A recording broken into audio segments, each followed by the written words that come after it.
કહેવાય છે કે અધિક માસ પૂર્ણિમાની રાત્રે ભગવાન વિષ્ણુ પૃથ્વી પર ભક્તોની ભક્તિ જોવા આવે છે.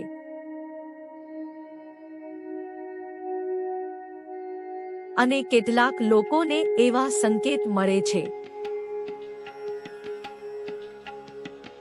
જે તેમના જીવનને સંપૂર્ણ બદલી નાખે છે. જો તમને પણ છેલ્લા થોડા દિવસોથી અજીબ સંકેતો મળી રહ્યા હોય અથવા જીવનમાં મુશ્કેલીઓ ચાલી રહી હોય તો આ વિડિયો અંત સુધી જરૂર જોતા રહેજો, કારણ કે આજે અમે તમને જણાવવાના છીએ ભગવાન વિષ્ણુ દ્વારા મળતા 7 ચમત્કારી સંકેતો, જે માત્ર ભાગ્યશાળી લોકોને જ મળે છે. અધિક માસ પૂર્ણિમાનું મહત્વ. હિન્દુ ધર્મમાં અધિક માસને પુરુષોત્તમ માસ પણ કહેવામાં આવે છે. આ આખો મહિનો ભગવાન વિષ્ણુને સમર્પિત માનવામાં આવે છે અને જ્યારે આ પવિત્ર માસમાં પૂર્ણિમા આવે ત્યારે તેનું મહત્વ અનેક ગણું વધી જાય છે. માન્યતા છે કે આ દિવસે કરેલું જાપ, દાન, પૂજા અને ભક્તિ સીધા ભગવાન સુધી પહોંચે છે. ઘણા લોકો આ રાત્રે ઉપવાસ રાખે છે, ચંદ્ર દર્શન કરે છે, તુલસી માતા પાસે દીવો પ્રગટાવે છે, કારણ કે કહેવાય છે કે આ રાત્રે ભક્તો પર વિશેષ કૃપા વરસે છે. ભગવાન વિષ્ણુ આપે છે આ 7 સંકેત. સંકેત નંબર 1, અચાનક મનમાં શાંતિ અનુભવવી. જો અધિક માસ પૂર્ણિમાની રાત્રે અચાનક તમારું મન શાંત થઈ જાય, ચિંતા ઓછી લાગે અને અંદરથી સકારાત્મક લાગણી આવે તો આ ભગવાન વિષ્ણુની કૃપાનો પહેલો સંકેત માનવામાં આવે છે, કારણ કે સાચી ભક્તિ પહેલા મનને શાંત બનાવે છે.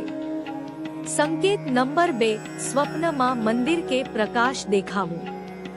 ઘણા ભક્તો કહે છે કે પૂર્ણિમાની રાત્રે તેમને સ્વપ્નમાં મંદિર, દીવો અથવા તેજ પ્રકાશ દેખાયો હતો. ધાર્મિક માન્યતા મુજબ આ શુભ સંકેત માનવામાં આવે છે.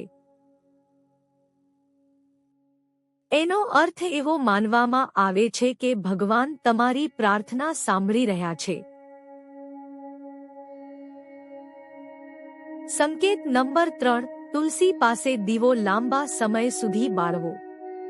જો તમે તુલસી માતા પાસે દીવો કરો અને સામાન્ય દિવસ કરતા દીવો વધારે સમય સુધી બળે તો ઘણા લોકો તેને શુભ સંકેત માને છે, કારણ કે તુલસી અને ભગવાન વિષ્ણુનો ખૂબ જ ગાઢ સંબંધ છે. સંકેત નંબર 4, અચાનક સારા સમાચાર મળવા. પૂર્ણિમાના દિવસે અથવા તેના પછી અચાનક સારા સમાચાર મળે, અટકેલું કામ પૂરું થાય અથવા ઘરમાં ખુશીનું વાતાવરણ બને તો તે પણ ભગવાનની કૃપા માનવામાં આવે છે. સંકેત નંબર 5, ભક્તિ તરફ મન ખેંચાવું. જો અચાનક ભજન સાંભળવાનું મન થાય, મંદિર જવાની ઈચ્છા થાય અથવા ભગવાનનું નામ લેવાનું મન થાય તો આ ખૂબ જ પવિત્ર સંકેત કહેવાય છે. સંકેત નંબર 6, ઘરમાં સકારાત્મક ઉર્જા અનુભવવી. ઘણા લોકો કહે છે કે પૂર્ણિમાની રાત્રે ઘરમાં અલગ જ શાંતિ અનુભવાય છે. ઝઘડા ઓછા થાય છે, મન હળવું લાગે છે. આ પણ શુભ સંકેત માનવામાં આવે છે. સંકેત નંબર 7, આંખોમાં અચાનક આંસુ આવી જવા. ભગવાનનું નામ લેતા લેતા જો આંખોમાં અચાનક આંસુ આવી જાય તો તેને ભક્તિનો સર્વોચ્ચ ભાવ માનવામાં આવે છે. કહેવાય છે કે એક ક્ષણે ભગવાન ભક્તની નજીક હોય છે. ભાવુક કથા. એક ગામમાં એક ગરીબ માણસ રહેતો હતો. ઘરમાં ગરીબી, કર્જ અને રોજની મુશ્કેલીઓ. એક દિવસ કોઈ વૃદ્ધ સંતે તેને કહ્યું, અધિક માસ પૂર્ણિમાની રાત્રે ભગવાન વિષ્ણુનું નામ લે અને સાચા મનથી પ્રાર્થના કર. તે માણસે આખી રાત્રે દીવો પ્રગટાવ્યો. ઓમ નમો ભગવતે વાસુદેવાય મંત્રનો જાપ કર્યો. રાત્રે તેને સ્વપ્નમાં તેજ પ્રકાશ દેખાયો અને થોડા દિવસોમાં તેનું અટકેલું કામ શરૂ થયું. ઘરની પરિસ્થિતિ ધીમે ધીમે સુધરવા લાગી. ત્યારથી તે દર પૂર્ણિમાએ ભગવાનનો આભાર માનતો હતો. પૂર્ણિમાના ખાસ ઉપાય. ઉપાય 1, તુલસી માતા પાસે ઘીનો દીવો પ્રગટાવો.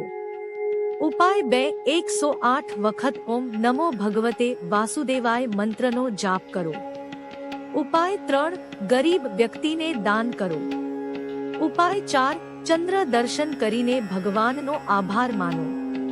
કહેવાય છે કે અધિક માસ પૂર્ણિમા ભક્તોના જીવનમાં પ્રકાશ લાવે છે. જો ભક્તિ સાચી હોય તો ભગવાન કોઈને કોઈ રીતે સંકેત જરૂર આપે છે. જો તમને પણ આવા કોઈ સંકેત મળ્યા હોય તો કમેન્ટમાં જય શ્રી કૃષ્ણ જરૂર લખજો. વિડિયો ગમ્યો હોય તો લાઈક, શેર અને અમારી ચેનલને સબસ્ક્રાઇબ જરૂરથી કરજો. જય શ્રી કૃષ્ણ.